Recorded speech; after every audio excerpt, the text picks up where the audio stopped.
আপনি প্রতিদিন ফোনের যে কিবোর্ডগুলো টাইপ করেন, কিবোর্ডের বাটনগুলো ফলো করেছেন?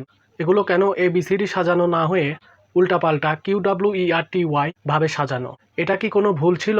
নাকি এর পেছনে লুকিয়ে আছে ১৫০ বছরের পুরনো এক রহস্য?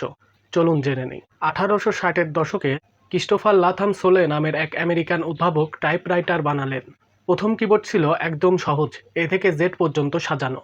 কিন্তু সমস্যা দেখা দিল, দ্রুত টাইপ করলে কাছাকাছি অক্ষরের লিভারগুলো একসঙ্গে লেগে যন্ত্র জ্যাম হয়ে যেত। তখন সেই উদ্ভাবক ইংরেজিতে যেসব অক্ষর একসাথে বেশি ব্যবহার হয় সেগুলো কিবোর্ডের দূরে দূরে সরিয়ে দিলেন।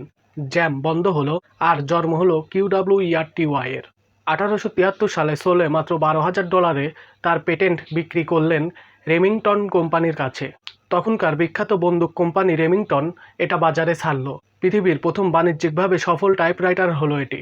লক্ষ লক্ষ মানুষ QWERTY শিখল, এমনকি স্কুলেও পড়ানো শুরু হলো।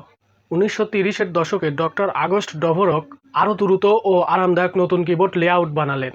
কিন্তু কেউ নিল না, কারণ ততদিনে গোটা পৃথিবী QWERTY শিখে ফেলেছে। স্কুল পড়ায়, অফিসে চলে, কারখানায় বানায়, নতুন কিছু শেখার আগ্রহ নেই কারো।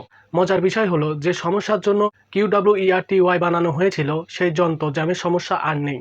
কিন্তু ১৫০ বছরের পুরনো সেই ডিজাইন আজও আমাদের স্মার্টফোনে চলছে।